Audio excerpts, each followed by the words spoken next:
నాకు యాక్చువల్‌గా first of all చిన్నప్పుడు ఉండేటప్పుడు పాలిటిక్స్ గురించి పెద్దగా తెలీదు. బట్ హైదరాబాద్ గురించి నేను తెలుసుకున్నాక ఇంటర్మీడియేట్‌కి వచ్చినాక ఒక విజన్ ఉన్న సీఎం అయితే చంద్రబాబు నాయుడు. ఒక తెగింపున్న సీఎం ఎవరైనా కావాలంటే అది రాజశేఖర్ రెడ్డి. ఎందుకంటే అసెంబ్లీలో రాజశేఖర్ రెడ్డి మాట్లాడితే ఎదురు చెప్పేటోళ్ళు లేడు బ్రో. అండ్ తెలంగాణ గవర్నమెంట్ గురించి మాట్లాడితే కేసీఆర్ రైతులకు ఎంత చేసిందో అందరికీ తెలుసు. అండ్ రేవంత్ రెడ్డి గారు కూడా ఇప్పుడు మనకి ఏం చేస్తున్నారనేసి అంటే లైక్ డెవలప్‌మెంట్ ఉన్నది. సో మనం దాన్ని వెంటనే ఇలా దాన్ని అరికట్టేయడం అనేది కరెక్ట్ కాదు. ఇల్లు కూల్చేశారు. నాకు చాలా బాధ అనిపించింది. అట్లీస్ట్ వాళ్ళకి వేరే దగ్గర ఆశ్రయాన్ని ఇచ్చి ఇక్కడ ఇల్లు కూల్చేస్తే బాగున్నట్టు అనిపించింది.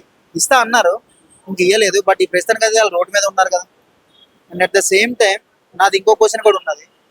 నిజంగా ఒక పెద్ద విపత్తు వచ్చి ఇప్పుడు ఇల్లులు మాత్రమే కూలినాయి, అప్పుడు మనుషులు కూడా చచ్చిపోతే ఏం చేస్తారు?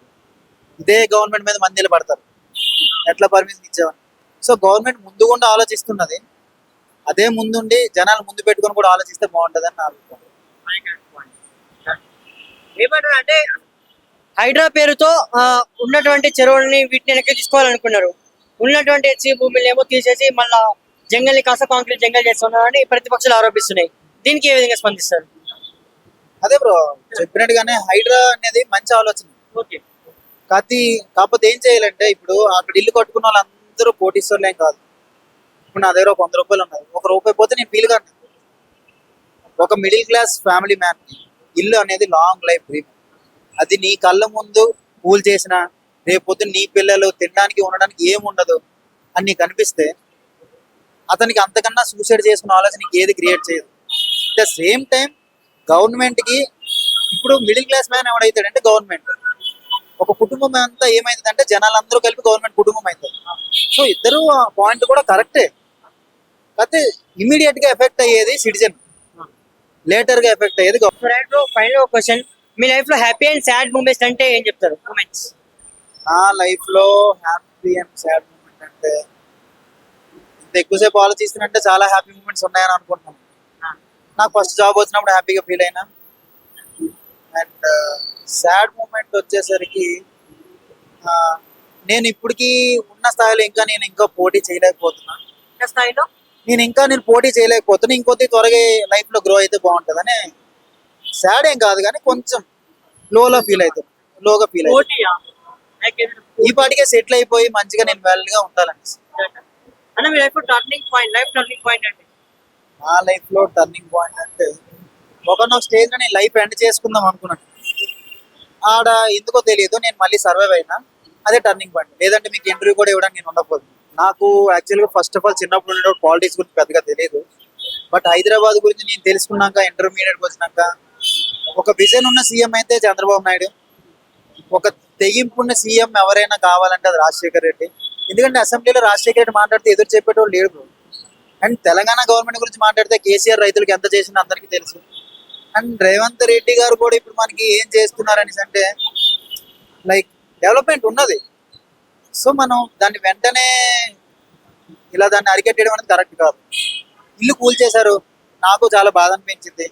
అట్లీస్ట్ వాళ్ళకి వేరే దగ్గర ఆశ్రయాన్ని ఇచ్చి ఇక్కడ ఇల్లు కూల్చేస్తే బాగున్నట్టు అనిపించింది.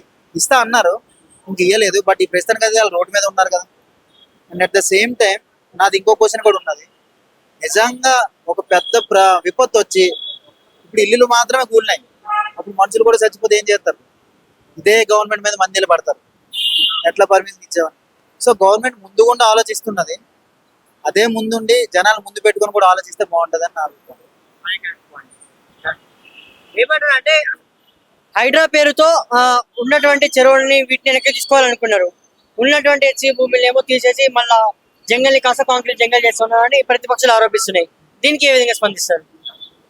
అదే బ్రో చెప్పినట్టుగానే హైడ్రా అనేది మంచి ఆలోచన. ఓకే, కాకపోతే ఏం చేయాలంటే ఇప్పుడు అక్కడ ఇల్లు కట్టుకున్న వాళ్ళందరూ కోటీశ్వర్లేం కాదు. ఇప్పుడు నా దగ్గర ఒక 100 రూపాయలు ఉన్నాయి. ఒక రూపాయి పోతే నేను ఫీల్ కాను. ఒక మిడిల్ క్లాస్ ఫ్యామిలీ మ్యాన్ ఇల్లు అనేది లాంగ్ లైఫ్ డ్రీమ్. అది నీ కళ్ళ ముందు కూల్ చేసిన రేపొద్దు నీ పిల్లలు తినడానికి ఉండడానికి ఏముండదు అని నీకు అనిపిస్తే అతనికి అంతకన్నా సూసైడ్ చేసుకున్న ఆలోచన నీకు ఏది క్రియేట్ చేయదు.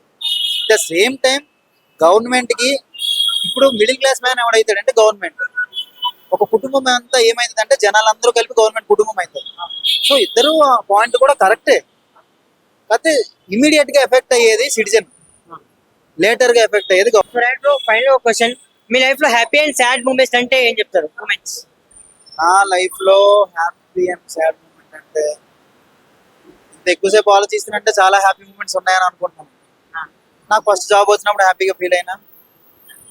అండ్ సాడ్ మూమెంట్ వచ్చేసరికి ఆ, నేను ఇప్పటికీ ఉన్న స్థాయిలో ఇంకా పోటీ చేయలేకపోతున్నాను. స్థాయిలో నేను పోటీ చేయలేకపోతున్నా. ఇంకొద్ది త్వరగా లైఫ్ లో గ్రో అయితే బాగుంటుందని. సాడ్ ఏం కాదు కానీ కొంచెం లోగా ఫీల్ అవుతుంది. పోటీయా? ఈ పాటికే సెటిల్ అయిపోయి మంచిగా నేను గా ఉండాలని. అంటే మీ life turning point, life turning point అంటే నా లైఫ్ లో టర్నింగ్ పాయింట్ అంటే ఒకనొక స్టేజ్ లో నేను లైఫ్ ఎండ్ చేసుకుందాం అనుకున్నాను. ఆడ ఎందుకో తెలియదు నేను మళ్ళీ సర్వైవ్ అయినా. అదే టర్నింగ్ పాయింట్. లేదంటే మీకు ఇంటర్వ్యూ కూడా ఇవ్వడానికి నేను ఉండకపోతుంది.